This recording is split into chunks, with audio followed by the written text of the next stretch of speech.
Good morning. It is Wednesday, April 17th, and this is Michigan Mornings from Ave Maria Radio and the Ave Maria Radio app. I'm Matthew Handley. Have you ever called someone toxic? You may want to think twice before doing it again. More on that shortly, but first, your local weather and this news. Ann Arbor Public Schools say a third-party firm is investigating their $25 million budget shortfall. The school system held a virtual meeting on Monday night for parents, teachers, and students to learn more about the issue.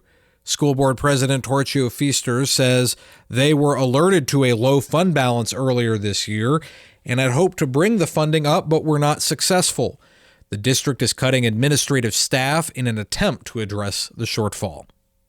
Warren police are releasing body cam video of a confrontation with an 18-year-old that led to police shooting him.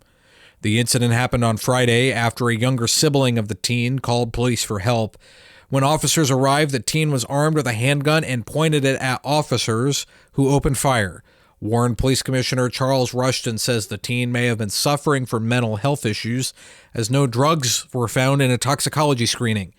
Rushton says 4 officers involved in the shooting are on paid leave.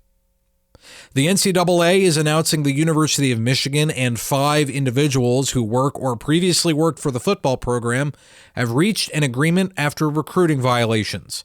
The NCAA says a 3-year probation and other penalties will be enforced. U of M Athletic Director Ward Manuel says they are pleased to reach a joint resolution on the matter so the football program can now move forward. The school acknowledged failure to deter impermissible recruiting contact and that the former head coach failed to meet his responsibility to cooperate with the investigation as part of the resolution.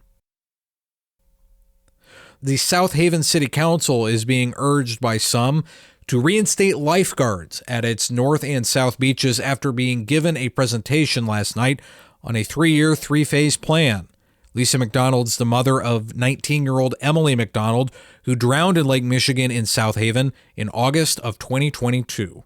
They have the resources at their fingertips. They just need to start. No more questions, no more meetings to have meetings. No vote was taken, but several people spoke about the idea, and the council had questions on the legality, insurance, costs, and if they should outsource the jobs. The pressure is coming as the families of 22-year-old Corey Ersner and McDonald, who drowned in Lake Michigan in 2022, are suing the city in federal court for negligence. The couple were swimming with a yellow flag flying when they went in the water. And a Monroe County orchard owner is paying an Ann Arbor family to settle their civil lawsuit against him. Erie orchard owner Steve Elzinga was caught on video taken by Joe Mahmoud, detaining him, his wife, and his young daughters as he searched their vehicle and said, quote, "Every Muslim who comes in here steals from me." Just how much money Elzinga has paid will not be released. Mahmoud said his daughters have been in therapy since the incident last fall. This is Michigan Mornings. Now this. The leading Catholic voices are on EWTN Radio. And Crest in the Afternoon looks at all of life through the lens of Scripture and the teaching of the Catholic Church. Church teaching is the light by which we view the world, and so we'll explore everything, from abortion to Hollywood, and from the First Amendment to the United Nations, and everything in between. Following St. Paul, we're seeking transformation through the renewing of our minds. Cresta in the Afternoon with Al Cresta.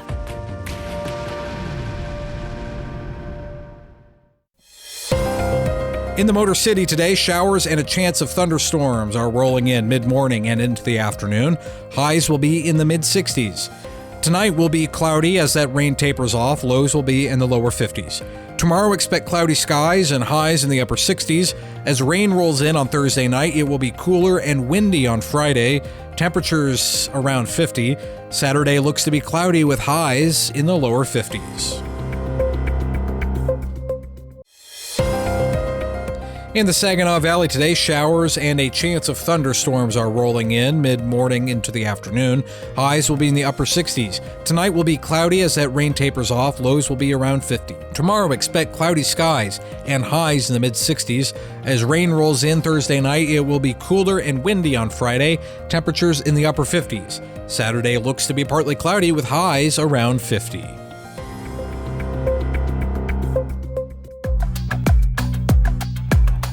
What do you think about calling someone toxic? Dr. Ray Gurendi has some thoughts. Take a listen. Words get overused badly, and they permeate the popular mindset very, very quickly. One of these words that has taken up residence in our lexicon is toxic. I do not like that word at all. It's a nasty-sounding word. To call somebody toxic, do you realize what you're saying? They're poisonous.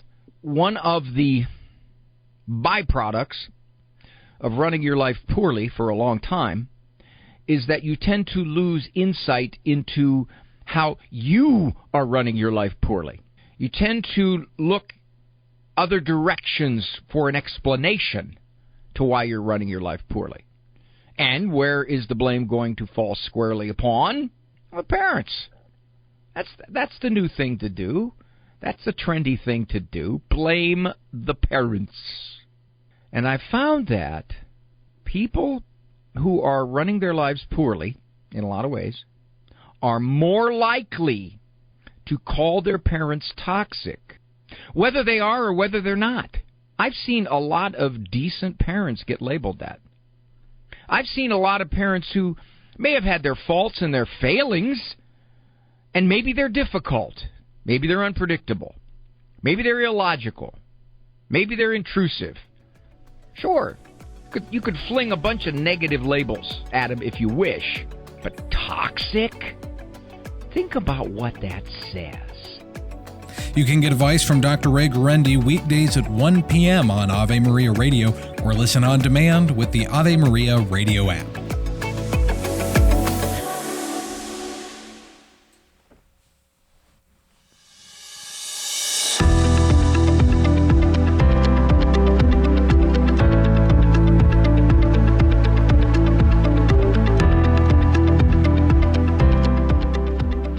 St. Cyril of Alexandria says, when the life-giving Word of God dwelt in human flesh, he changed it into that good thing which is distinctively his, namely life.